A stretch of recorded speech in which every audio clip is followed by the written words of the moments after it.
원장님 안녕하세요. 안녕하세요. 네. 오늘 주제가 치과 선생님들이 나오셔서 이제 그 치과와 관련된 여러 가지들 이야기들을 좀 하실 것 같고요. 또 임플란트에 대한 이야기들 많이 하실 것 같은데 우리 정 박사님도 지금 치과 의사 선생님이시잖아요. 그렇죠. 하실 말씀이 오늘 좀 많으실 것 같습니다. 근데 사실 모든 치료에서 비슷한 치료라고 하더라도 치과 의사들마다 사실 치료 그 계획이라든지 모두 틀리기 때문에 저도 오늘은 좀 배우고 경청하는 자세로 임하려고 합니다. 네. 요즘 주위에서 보면은 그 치아 교정을 하시는 분들이 많이 계시는데요. 송창호 원장님, 교정 치료는 어떤 분들이 해당이 되고 또 어떤 분들이 하시면 좋은 치료인가요?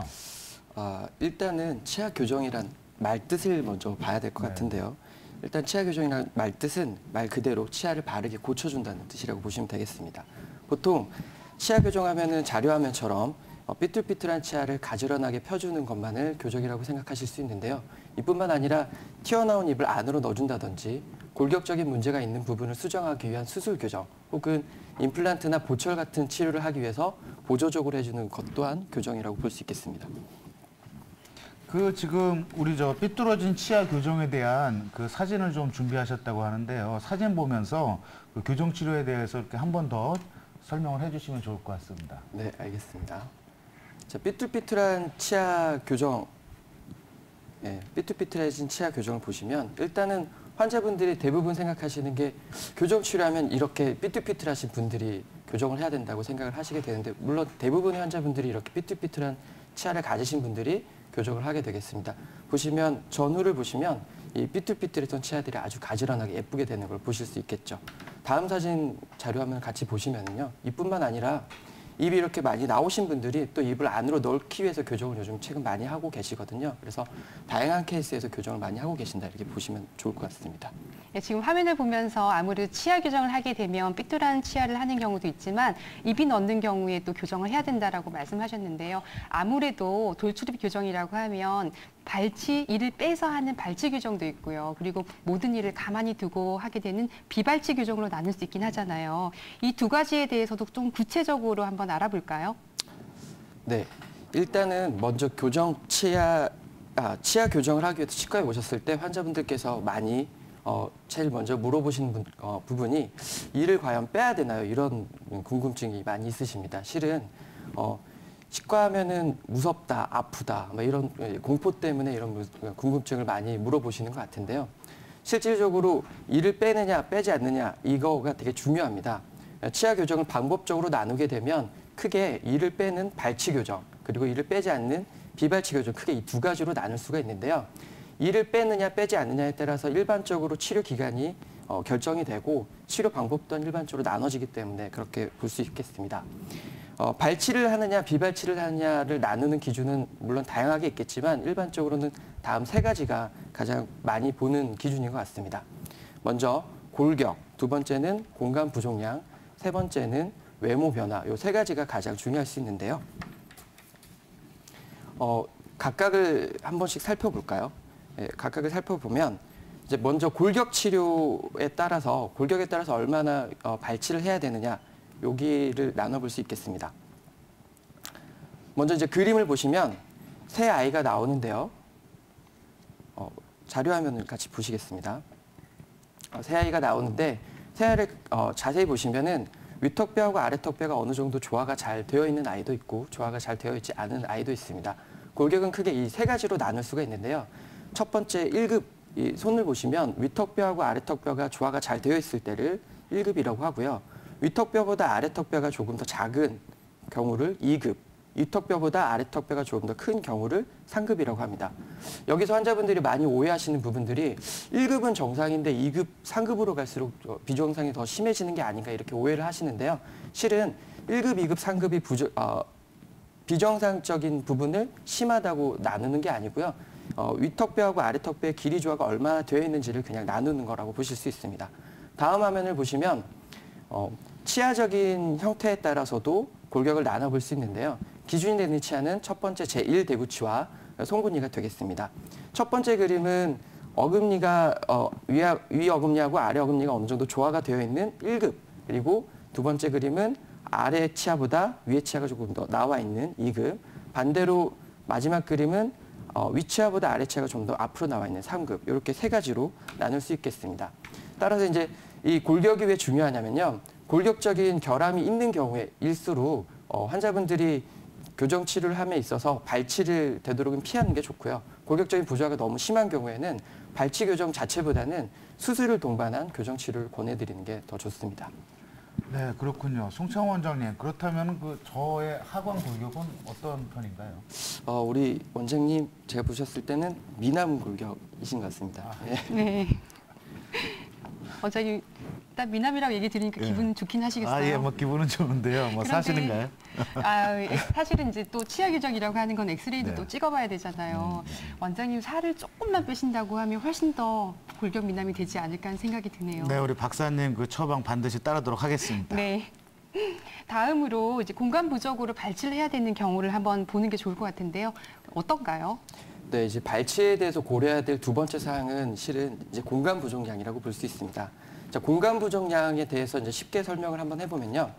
우리가 무밭에 물을 심겨주는데 무밭 자체가 작은 경우 혹은 무밭은 정상인데 이 무가 너무 많은 경우에도 물을 가지런하게 심을 수가 없겠죠. 근데 실질적으로 무밭이 작은 경우를 무밭 자체를 키우는 방법은 크게 많지 않습니다. 따라서 무 개수를 줄여주면서 물을 가지런하게 피는 방법을 많이 쓰게 됩니다. 따라서 이가 많이 삐뚤삐뚤할수록 발치의 확률이 더 늘어날 수 있겠죠.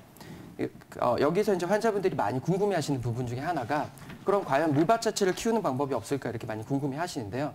다시 말하면 발치를 피할 수 있는 방법이 없는가 이렇게 여쭤보신다고 하셨을 때 이 공간 자체를 늘릴 수 있는 방법 중에 성장기, 혼합치열기 아이들에 있어서는 경우에 따라서는 이 공간 자체를 늘릴 수 있는 방법이 있습니다. 따라서 만약 자제분이 이가 좀 삐뚤삐뚤하신데 이를 빼는 방법을 피하시고 싶다고 하신다면 실은 전문가에게 이른 시기에 적절한 조언을 받으실 수 있다고 한다면 발치를 피해 보실 수 있겠습니다. 네, 그러면은 그 발치 교정이 필요한 세 번째 상황이요. 이 외모 변화라고 아까 말씀하셨는데 이 외모 변화 상황은 어떤 상황입니까, 원장님? 일단은 외모 변화 상황에 들어가기 전에 저희가 한번 자가 진단을 한번 해볼까요? 자, 손가락을 다 같이 이렇게 똑바로 세우시고 자, 코하고 턱 끝을 이렇게 한번 대보시죠. 원장님도 정 박사님도 되게 예쁜 외모신데요. 자, 이렇게 됐을 때 자, 시청자 여러분들 한번 같이 해보실까요? 이렇게 같이 되셨을 때 입술이 살짝 닿은다.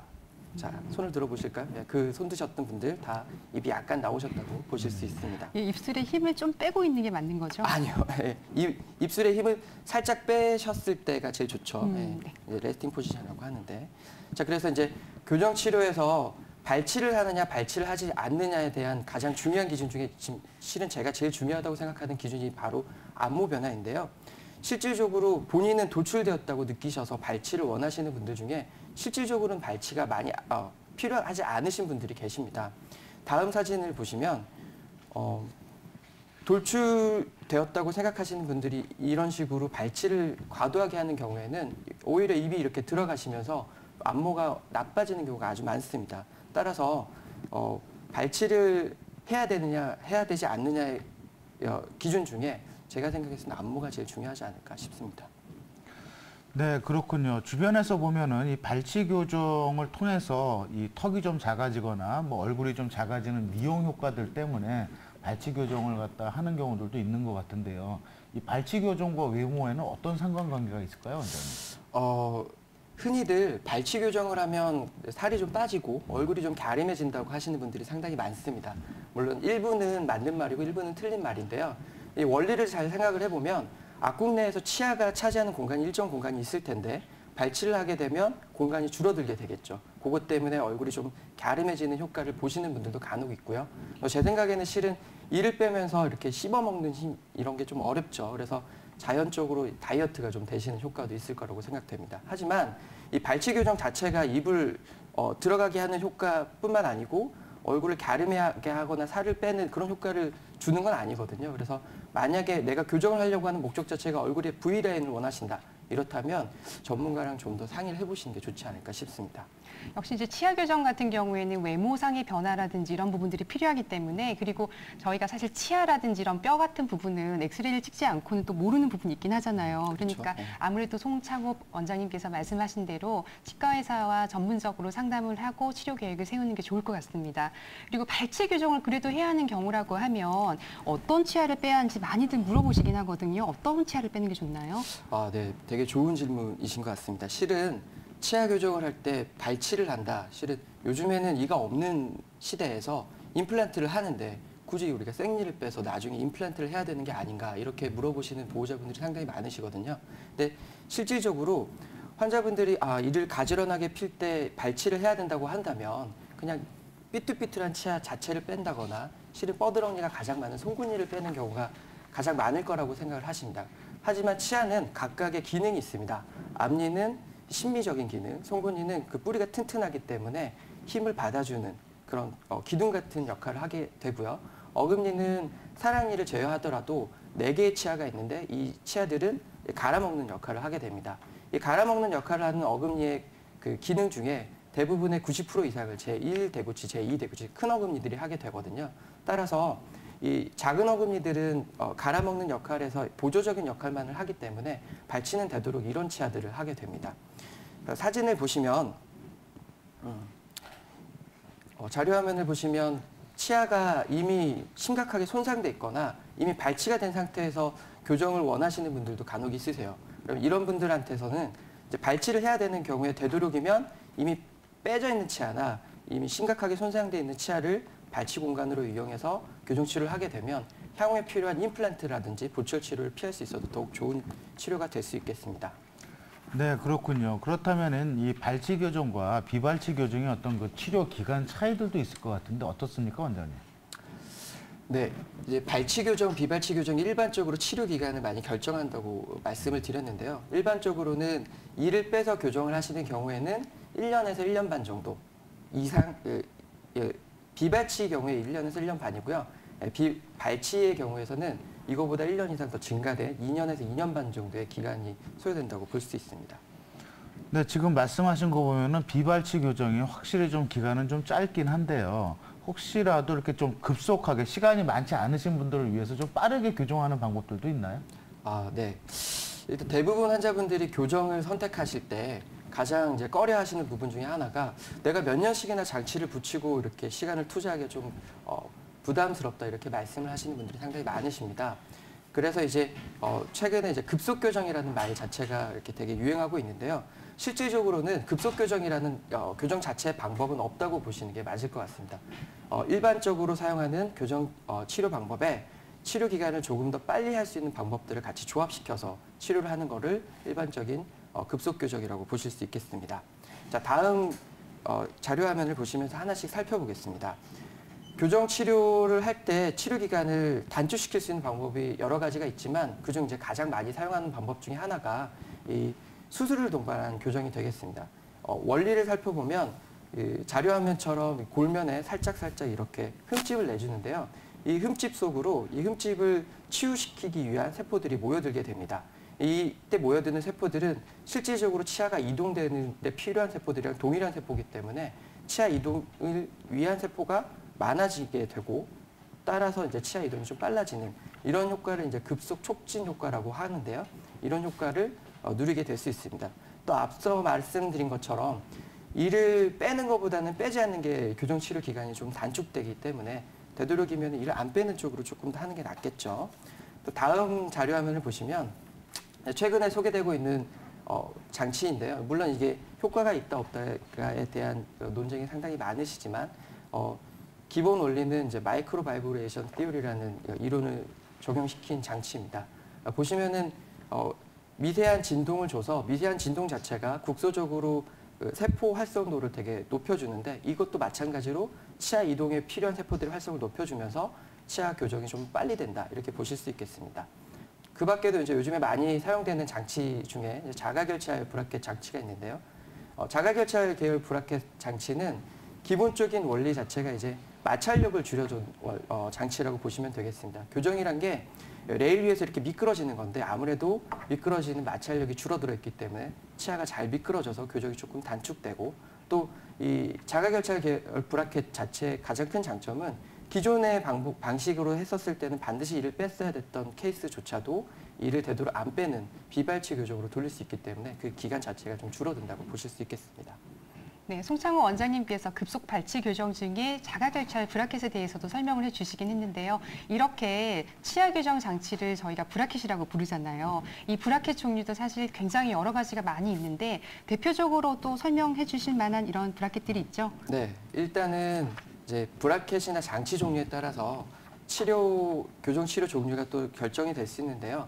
첫 번째 자료 화면을 보시면 우리가 가장 일반적으로 많이 사용하는 이 장치가 이 협측 교정 장치입니다. 협측 교정 장치는 장치 자체를 바깥쪽으로 붙이는 건데 흔히들 이제 메탈, 세라믹 뭐 이렇게 나눠질 수 있겠죠. 이 장치는 이제 전 세계적으로 가장 많은 교정과 의사들이 사용하고 있는 장치고요. 또 가장 오랜 역사를 갖고 있기 때문에 기술 자체가 가장 많이 축적되어 있어서 이 골격적인 문제나 조금 어려운 문제를 동반한 교정에서는 되도록이면 협측 교정을 많이 권해드리고 있습니다. 이 밖에 다음 자료 화면을 보시면 설치 교정에 대해서도 설명을 해드릴 수 있는데요. 설치 교정은 이제 환자분들이 교정 치료 자체 장치를 선택할 때 협측 교정 자체가 밖에서 너무 많이 보인다 이런 말씀을 많이 하시거든요. 그래서 이런 것들을 해결하기 위해서 장치 자체를 이제 안쪽으로 붙이는 겁니다. 그러니까 무엇보다 좋은 장점은 밖에서 장치가 보이지 않기 때문에 심미적인 효과가 아주 크죠. 대신에 장치 자체가 이제 설치로 들어가기 때문에 이 혀의 이물감이라든지 아니면 발음이나 연화에 조금 불편감을 호소하시는 분들도 있습니다. 때문에 이런 거를 이제 해결하기 위해서 다음 자료 화면처럼 이 투명 교정 장치가 이제 소개되고 있는데요. 투명 교정 장치는 브라켓 자체를 사용하지 않는 장치 교정이라고 보시면 됩니다. 착탈식으로 되어 있기 때문에 청소도 편하고요. 무엇보다 장점이 이제 안 보인다는 거죠. 하지만 이게 개발된 지가 얼마 안 됐기 때문에 발치 교정이라든지 골격적인 결함을 수반하는 경우에는 이 장치 교정을 사용하는 데 조금 제한점이 있다고 보시면 될 것 같습니다.